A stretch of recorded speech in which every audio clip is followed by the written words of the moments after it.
Lo dijo en la primera hora. Seguimos, 7:09 en la mañana. Lo tengo ya enlazado a Leonidas Sisa, presidente de la Confederación de Nacionalidades Indígenas del Ecuador, CONAIE. Ingeniero Leonidas Sisa Salazar, bienvenido, buen día, ¿cómo le va? Buenos días, muchas gracias por la invitación, estimado Fabricio. Un saludo cordial a todos los ecuatorianos y ecuatorianas. Gracias a usted por la gentileza de aceptar esta invitación. A ver, la CONAIE ha sido calificada por el Consejo Nacional Electoral para participar en la campaña electoral o en las campañas electorales de las dos consultas populares, la nacional sobre el Yasuní Tete y la local, la de Quito, sobre el Chocó Andino. ¿Cuál es el objetivo que buscará la CONAIE, ingeniero Leonidas Sisa? Bueno, para todos los ecuatorianos es conocido el problema del Yasuní. No sé si me escucha. Sí, le escucho, Leonidas. ¿Me escuchan? Sí, le escucho. Perfecto. He conocido el tema del Yasuní, que no es de ahora, e incluso cuando había un compromiso en los anteriores gobiernos de dejar el petróleo bajo tierra, nosotros habíamos dejado claro por qué tenemos que salvar el parque El Yasuní. Porque en el corazón del parque del Yasuní viven nuestros hermanos Tagaer y Taromenán. Miremos lo que pasó en las matanzas de los años anteriores, del último que fue en el 2013, si no mal me acuerdo, en este caso, que incluso hemos llevado a la Corte Interamericana de Derechos Humanos, que en este caso fue en Brasil y posiblemente se dé la audiencia, la visita de audiencia aquí en el Ecuador. Pues para nosotros es determinante el tema del Yasuní. Primero porque viven hermanos Tagaer y Taromenane, que no tienen contacto con la civilización, están en aislamiento voluntario, pero además de eso también viven nuestros hermanos de la nacionalidad guaraní, que ya tenemos experiencia en más de 50 años de explotación petrolera. ¿Cómo ha sido afectada su vida, su cultura, su medio ambiente? En este caso, para nosotros es desgarrante. Cuando vamos a los territorios, se han vuelto muy dependientes algunos compañeros, y muchos no tienen condiciones económicas básicas cuando sale de ahí el petróleo. Por ello, en esta vez hemos inscrito oficialmente en el Consejo Nacional Electoral. Nuestro propósito es ganar, en este caso, la consulta sobre el Yasuní, pero también acompañar en esta decisión de compañeros de aquí de la ciudad de Quito, de Pichincha, ¿no es cierto?, lo que tiene que ver con el Chocó Andino, Quito sin minería. Este va a ser una referencia no solo para Quito, sino que podamos mirar los problemas que estamos teniendo en todas las provincias que están viviendo sobre el problema minero. Ahora mismo tenemos problemas con las naves, con guarins, que pasaron a la etapa de explotación. Muchos dicen, pero entonces, ¿de qué vivimos del Ecuador? ¿De qué va a desarrollar el Ecuador? Muchas veces quieren que ese peso del desarrollo la carguemos únicamente los pueblos indígenas, los pobres, y más no los que realmente tienen ingresos económicos y no han pagado al Estado ecuatoriano. Justamente eso le iba a preguntar, porque, a ver, hay una posición del gobierno, el gobierno a través de autoridades como el ministro de Energía y Minas y de otros voceros han defendido que se tiene que mantener la actividad extractiva en el Yasuní Tete y aseguran que si se mantiene el petróleo bajo tierra, es decir, si se logra la victoria del sí en la consulta popular, el Estado ecuatoriano dejará de percibir 1.200 millones de dólares aproximadamente y que no hay forma de suplir esos recursos. Yo le pregunto a usted si es así, ingeniero.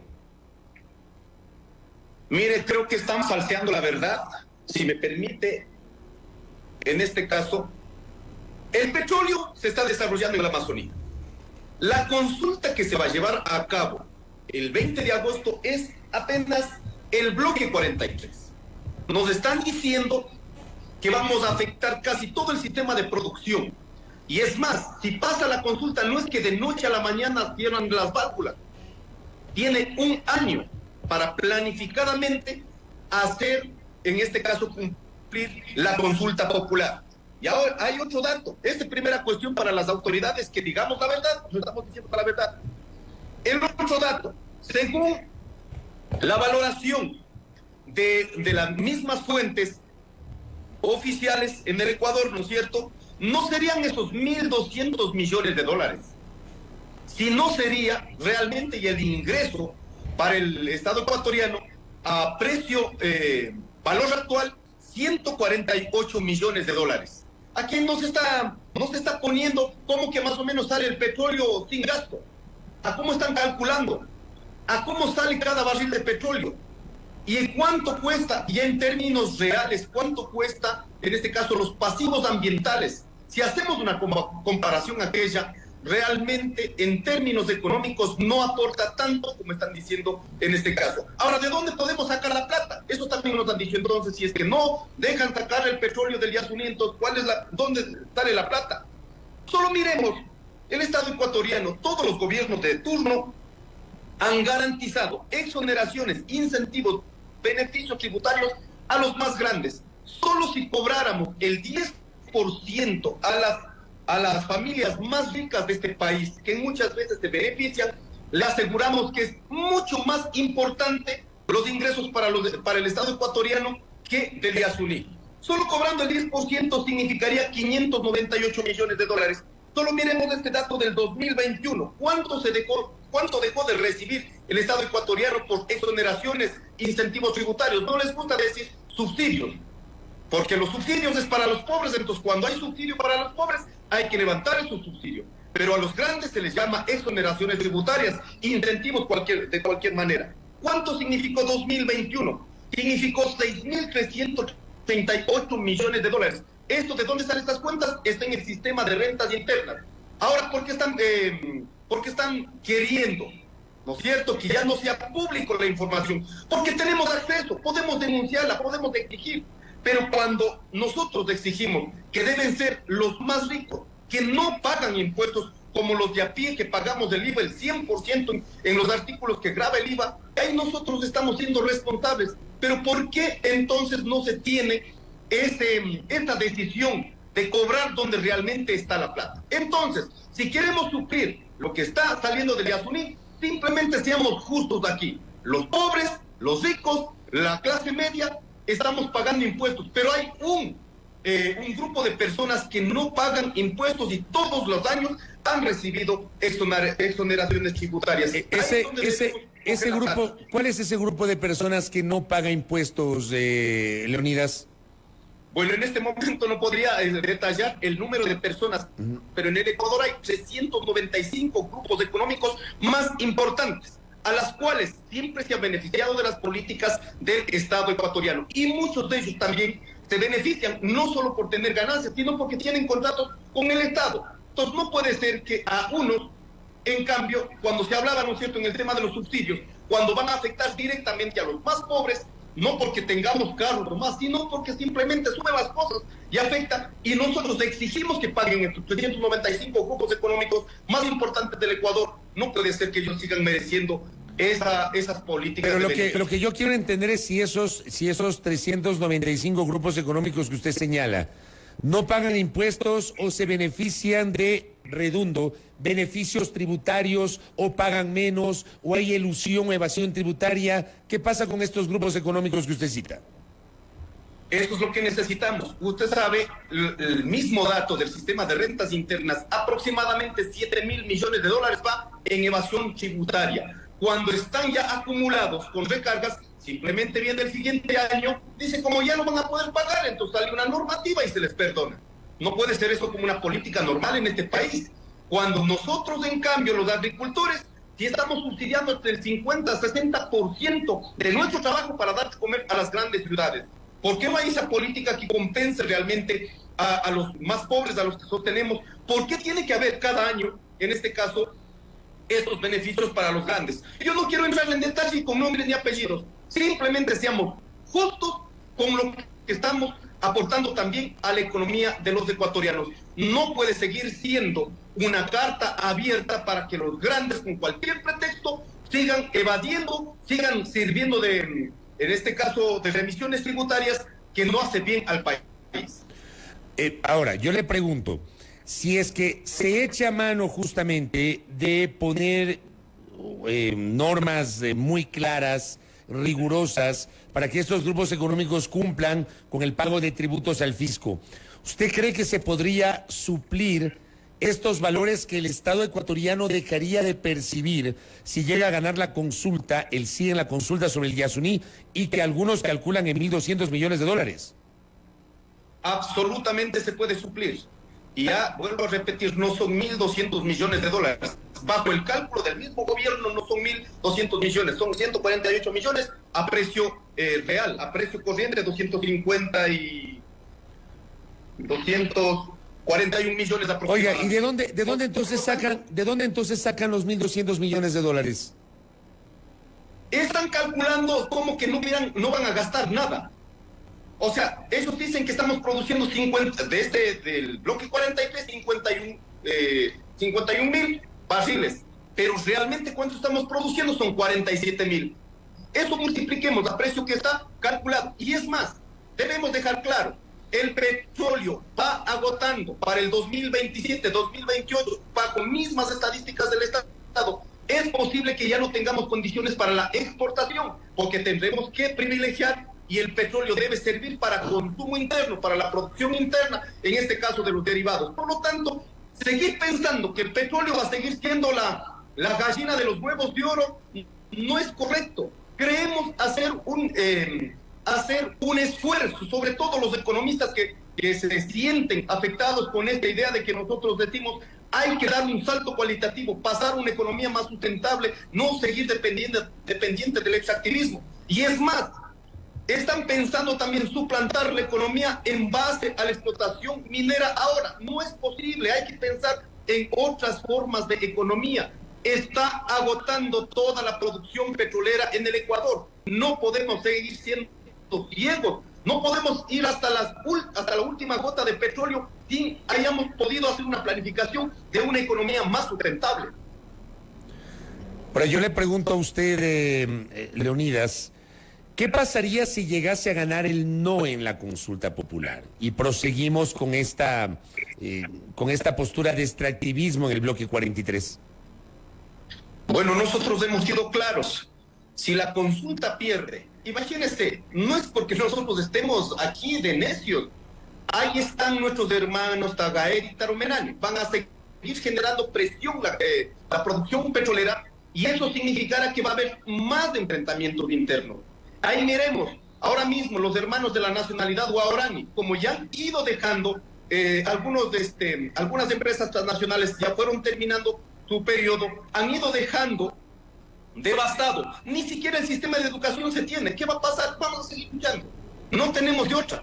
Si vemos que todo el efecto de contaminación del agua, de los territorios, los alimentos, su farmacia, como ellos dicen, en la selva está prácticamente acabada, ¿qué vamos a hacer? Necesitamos seguir luchando. No vamos a dejar de hacer aquello. Por eso pedimos al pueblo ecuatoriano, sean sensibles con la vida de seres humanos que están allí. No es que nosotros venimos de algún lado, allí nacimos, en el corazón del Yasuní. Por lo tanto, pedimos sensibilidad. No se está cerrando toditos los campos petroleros, se está hablando del bloque 43. Y creo importante que los ecuatorianos debemos entender que gracias a la selva se tiene el pulmón de los ecuatorianos. Gracias a la selva se permite equilibrar la madre naturaleza. El tema, ingeniero Isa, perdón que le interrumpa. El tema es que, a ver, yo creo que tiene lógica cuando usted dice tenemos que apuntar hacia un cambio del modelo económico, del sistema económico, de la matriz energética, de dejar de lado, porque el petróleo en algún momento se va a acabar, etcétera. Pero eso había que comenzarlo ya, digo yo. Esto tiene que ser un proceso en el cual apuntalemos un cambio de la matriz energética. Y resulta que en estos últimos años no ha pasado nada, ingeniero. Absolutamente. Imagínense, y esto ya se venía diciendo desde hace rato. Por eso la idea, ¿no es cierto?, cuando se dijo que dejemos el petróleo bajo tierra del ITT Yasuní, en este caso, la idea era poder participar en los capitales a nivel internacional. Solo miremos en este momento el Fondo de Cambio Climático, del aporte de estados más fuertes. ¿Cuánto es? Es $100.000 millones al año. Y de esto, ¿cuántos han beneficiado? ¿Cuántos estados prácticamente no han accedido ni al 10%? ¿Qué debería hacer el Estado ecuatoriano? Si nosotros ponemos como una referencia de un país pequeño, mega biodiverso, ¿es posible participar en esos fondos internacionales? Es posible participar de esos fondos internacionales. Creo que debe haber una mirada mucho más lejos de agotar solo la plata del petróleo. No hay perspectiva. Imagínense si es que hacemos turismo científico, ¿cuánto significaría ingresos económicos para el Estado ecuatoriano si hacemos el turismo científico en la Amazonía? Se puede imaginar, cuando hablamos del Yasuní, estamos hablando que cada kilómetro cuadrado, cada hectárea, ¿no es cierto?, estaríamos teniendo la capacidad de biodiversidad unido entre Estados Unidos y Canadá. No es cosa menor. Si hacemos turismo sustentable, ecológico, creo que es posible suplantar realmente la economía dependiente del extractivismo. Miremos los países pobres que han sido bloqueados políticamente, como Cuba. ¿Cuál es su primer ingreso? Los primeros ingresos son del turismo, y así podemos mirar a nivel internacional los países que sí han avanzado en políticas más sustentables. Pero si es que hay perspectivas, si es que queremos únicamente lo más fácil, lo más inmediato, lógicamente vamos a acabar hasta la última gota del petróleo. Acá, por ejemplo, uno de nuestros oyentes habla de lo que pasa en el Perú, en la zona amazónica del Perú se está haciendo actividad extractiva petrolera justamente para sustentar la economía del vecino país. Nos dice un oyente, ¿qué le responde usted, Leonidas Issa? Bueno, si vamos a ver la realidad del Perú, al menos referente a la minería, han devastado territorios completos. Sí, todos tenemos, sobre todo los 9 países de la cuenca amazónica, tenemos economía dependiente del petróleo, pero eso no es eterno. Esto se tiene que superar. El país hermano del Perú, incluso pedimos coordinar, estamos coordinando con las nacionalidades del Perú que también tienen problemas con la extracción petrolera, han devastado. Vea, pero ahí está a nivel internacional garantizando el derecho a la consulta previa, libre e informada, incluso diciendo vamos a sostener la producción petrolera, pero ¿en qué condiciones? No puede ser que hayan dejado con la miseria. De verdad es tan doloroso cuando 30 años, cuando deberíamos depender de una política nacional, la educación, la salud, no, depende mucho de ello, de la empresa privada. La empresa privada se va y quedamos sin educación, sin salud. ¿Cómo es eso? Eso no puede ser. No puede seguir siendo normal en un país productor de petróleo. El Estado ecuatoriano o Tengo algún inconveniente con el internet de nuestro invitado, de Leonidas Issa. Ojalá que se pueda estabilizar la señal de nuestro invitado para seguir conversando con él. Ya lo tengo de nuevo. ¿Me escucha, ingeniero? Sí, le escucho perfecto, estimado Fabricio. Leonidas, gracias. Esta última parte nomás. Me queda clara su postura sobre el tema del Yasuní ITT. Permítame aprovechar esta oportunidad para preguntarle su opinión sobre la campaña electoral. El hecho de que Pachacuti finalmente no presentó candidato, usted figuraba como un precandidato, usted mismo decidió declinar esa postulación, no nominaron a Salvador Quispe, no hubo tiempo para presentar candidatos, tampoco tienen candidatos en Pachacuti en la lista de asambleístas nacionales. ¿Cómo ve usted la situación de Pachacuti de cara a esta campaña, Leonidas Issa? Bueno, nosotros nos retiramos el 1 de junio. Y hasta el 13 de junio había tiempo para que resuelvan el problema interno. Así yo aceptaba, así yo estaba allí, simplemente no era posible inscribirla. ¿Por qué? Porque hay un problema interno en las cuales en este momento este recurso está en el contencioso electoral. Si no tenemos esa respuesta, si los dirigentes que ya dejaron de ser dirigentes cuando perdieron en el Congreso, si no hacen alguna acción para dejar cerrado aquello, vamos a seguir en este problema. Por eso yo, en este momento, hemos dicho, va Movimiento Pachacuti en las 24 provincias del país, y en relación a la candidatura presidencial no la tenemos y simplemente vamos a quedar defendiendo el proyecto político del Movimiento Pachacuti. Pero ustedes como CONAIE y usted, Leonidas Issa, ¿va a respaldar alguna de las fórmulas electorales de los 8 binomios que se inscribieron, de los cuales 7 ya tienen calificación en firme? Bueno, el día de hoy vamos a reunir en consejo ampliado de la CONAIE a partir de las 10 de la mañana. Hay una valoración, hay algunas estructuras de base que han tomado una postura ya, hay otras que no han tomado la postura aún todavía. el día de hoy vamos a definir la postura de manera pública, cuál será frente a las elecciones presidenciales, la postura de la CONAIE. Mientras tanto, no podría adelantar ninguna opinión. ¿Usted marca distancias con la postura de Marlon Santi de respaldar la candidatura de Yacu Pérez Guartambel? El problema no son criterios individuales.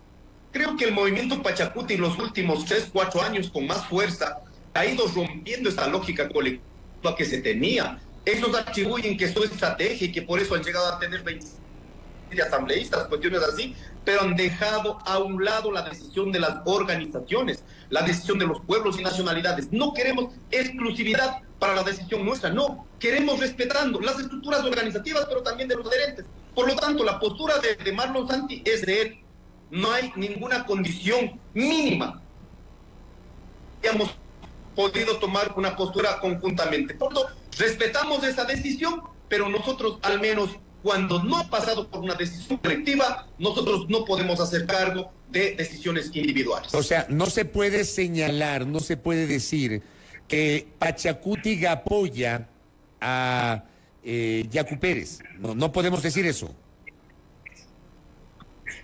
No creo que haya esas condiciones, creo que hay coordinadores que están apoyando, pero si vamos a preguntar a nuestras estructuras de base mismo, no hay una postura tomada aún en este punto que la vamos a hacer el día de hoy, pero cuando ha habido este rompimiento, lógicamente la gente, los dirigentes sobre todo, ¿no es cierto?, hay un rechazo a estas formas de tomar decisiones. Por lo tanto, no creo que en este momento haya condiciones abiertamente salir y tomar una postura frente a aquello.